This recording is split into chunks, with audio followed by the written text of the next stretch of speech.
Hello and welcome to the Arsenal Bite Size Podcast. I'm your host Clayton at Clates AFC on Twitter.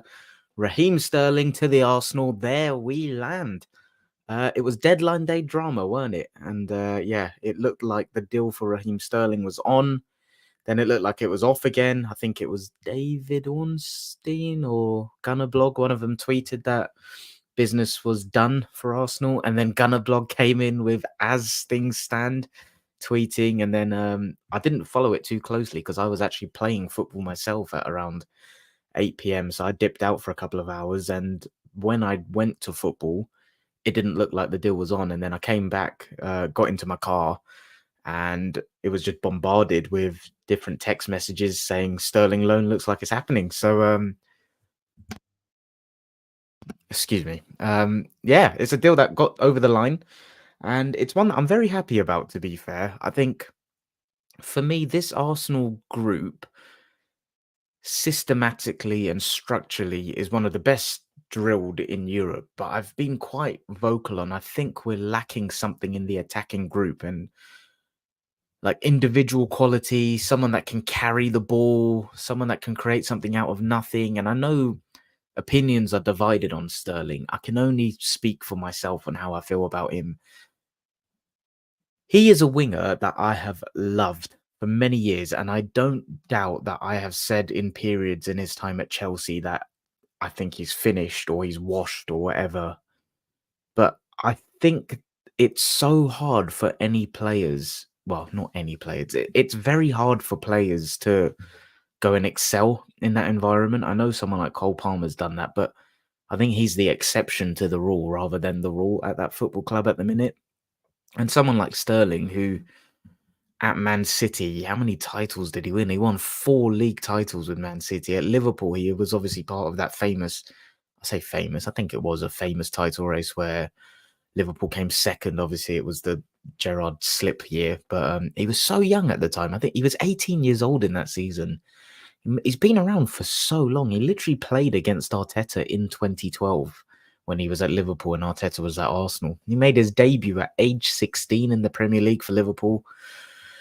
And I think he's had a remarkable career. I really do. He, in terms of Premier League appearances, he has made 379 appearances, and that's 315 starts, 123 goals, 64 assists. Can I find his Champions League stats here? Excuse me. He's made 82 appearances in the Champions League, scoring 27 goals and 18 assists. I just think he's someone that is a end product machine. And even if you just go through his time as a top flight Premier League footballer, I'm just going to go Premier League for now, but obviously broke into the Liverpool team in the 11-12 season, getting 3 substitute appearances. But then the next season, he did start 19 games, albeit he only scored 2 goals, got 2 assists, but he was literally 17 years old. And then the next year, in that season where Liverpool finished second, he made 24 starts, got 9 goals, 5 assists. The next year with Liverpool, they finished sixth. He made 34 starts. Output slightly decreased. Well, 7 and 7, 40. Output stayed the same. The goals went down, but assists went up. And then he obviously got his move to Man City. And it took a couple of years before he just exploded and, in my opinion, became one of the best wingers and wide forwards in Europe. His first 2 seasons was 23 starts and then 29 starts, and they finished 4th and 3rd. And he got 6 goals, then 7 goals, 2 assists, then 8 assists, and then he went nuclear. He made 29 starts in 17-18, and Man City won the league, and he got 18 goals and 11 assists, 29 returns and goal contributions. The next season, he almost repeated the same. Again, Man City won the league. He more or less started the same amount, 2 more starts, 31 starts, 17 goals, 9 assists. The next season, Man City finished second, but it was 30 starts for him, 20 goals, and then there was a drop-off in assists. But 20 goals in the Premier League is ridiculous, in my opinion. It then fell off a little bit, and this is where he had 3 seasons at the very top in terms of being one of the best output wingers in the world, in my opinion. 18, 17, and 20 domestic goals just in the Premier League alone.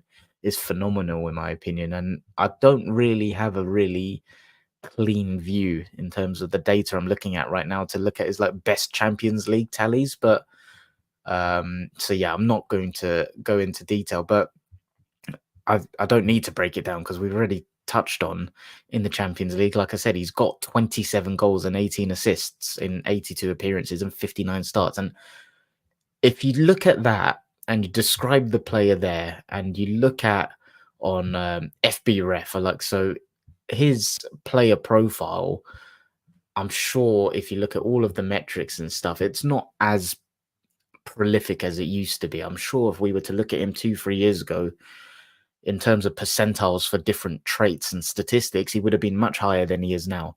But we're still getting a player that is 29 years old, and in his words, the best is yet to come. And I really believe that. I think what I said about the Chelsea environment being difficult for anyone, I think if you take a player with his attributes and place them in the environment of a well-structured and safe environment like Arsenal, I think he's got the potential to really make that left wing spot his own. I really do. Trossard is someone, I think he's a fantastic finisher.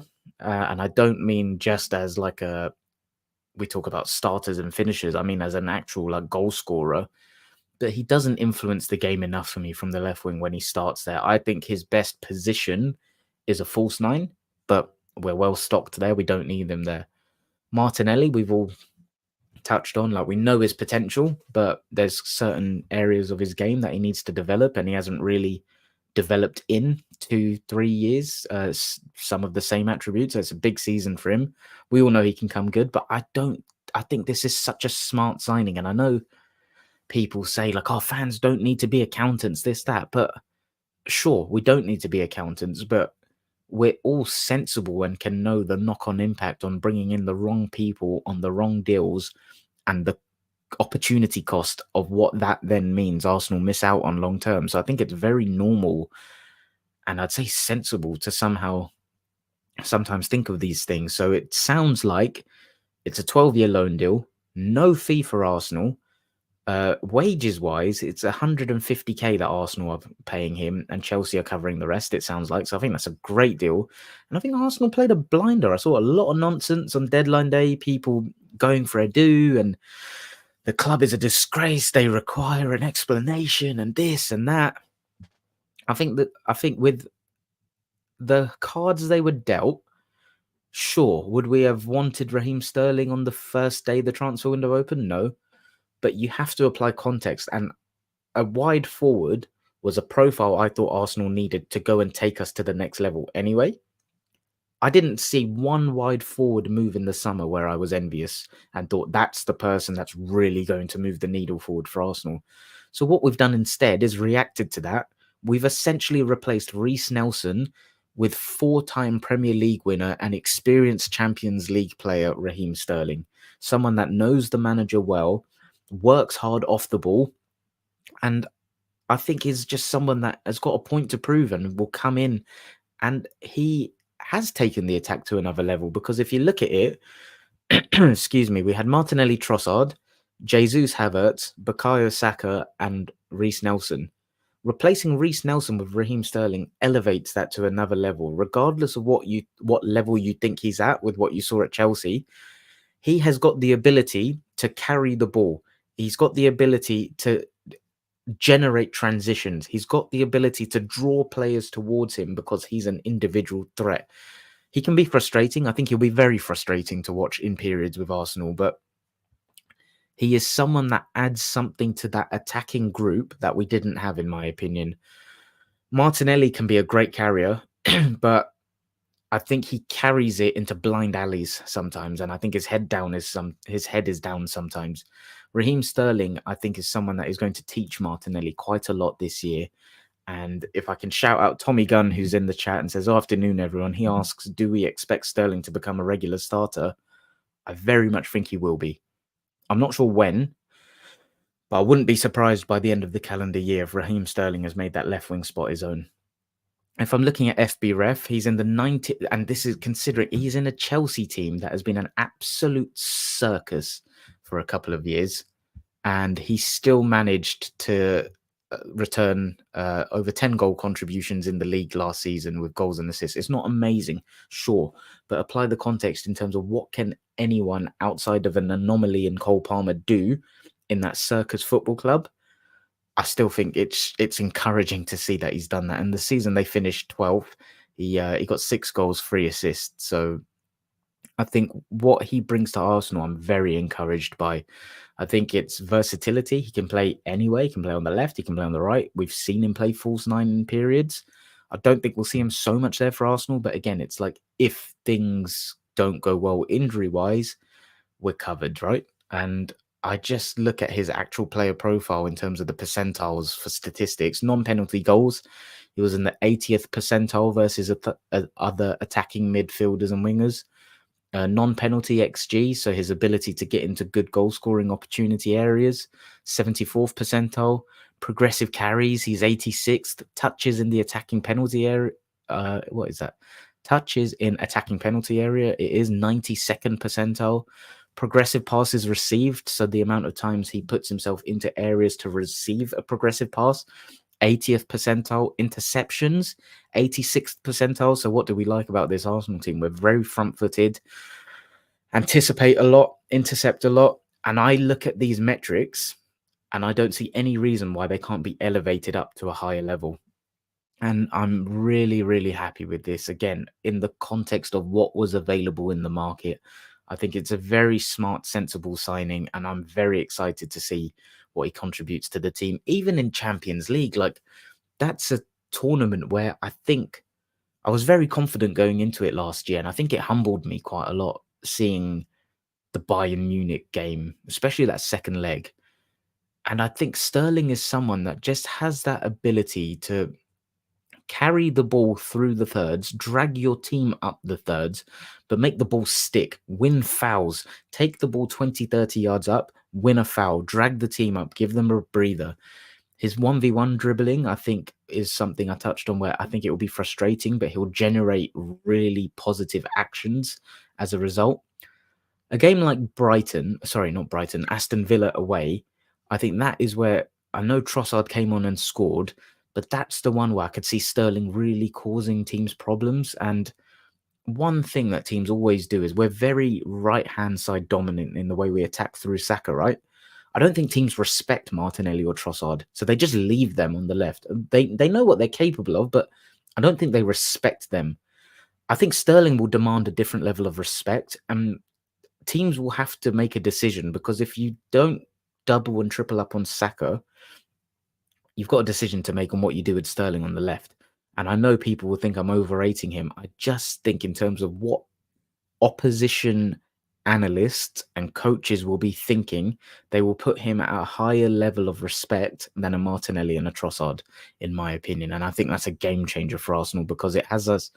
It's a shame Marino's out for 2 months, but the left-hand side has the ability now to be hopefully not as threatening as the right, but closer to the right than it is right now. I think there's a huge drop-off from the left-hand side to the right. So very encouraging signing. I've touched on it already. His ability to progress through the thirds by carrying it, his 1v1 dribbling, his combination play in tight areas, I think will be really good. I think he works hard, really hard off the ball. And it's just another versatile option that I think has taken the attacking group as a whole up a level. Literally, we have replaced Reece Nelson with Raheem Sterling. That's the comparison for me. I know we would have liked this game-changing, world-class wide forward to upgrade us to a whole new level. I don't know who that was actually attainable when I look at the market and the way it went. So for me, I think the club have to have a lot of credit here. And I think, yeah, like I said, there was a lot of nonsense doing the rounds on deadline day and on socials. But in my opinion, and again, I'm not saying my opinion is gospel, just with what I believe was available in the market, I think it's a very astute signing. And I think we played a blinder in how we negotiated. Again, not to be an accountant, but Maresca coming and freezing him out cold. Chelsea looking to only get a permanent fee and then ending up basically paying half of his wages, us not contributing anything up front for such an experienced professional who, sure, maybe isn't in his peak anymore, but can he still provide something that Arsenal are lacking? Absolutely. So I think it's a very smart signing. I think he'll become a regular starter. If he doesn't, I think he'll contribute significant minutes throughout the whole competitions. I can see him being used a lot in the Champions League because of that experience. Like I said, over 80 appearances in that competition. I don't believe he won it. Did he win it with? No, he's not won it, has he? But obviously came close with Man City. But yeah, it's a bit of a shame for him, actually. He obviously left Liverpool and then they went on to win the Champions League and he didn't win it at Man City. I don't think. I might. Let me Google that.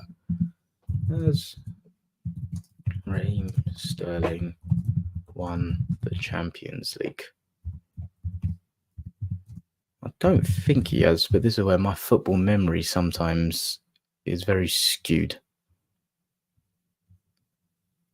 Oh, Google's not being my friend. Sorry for that. It's very poor audio for people listening. I can't find it. I don't think he's won it, but yeah, he's won the Premier League 4 times. And we saw what Zinchenko and Gabriel Jesus did to this Arsenal team when they first came in, right? We've got our opinions on them and whether they're squad players or not. Raheem Sterling has the ability to have a similar impact, whether it's from the bench, in the dressing room, as a starter.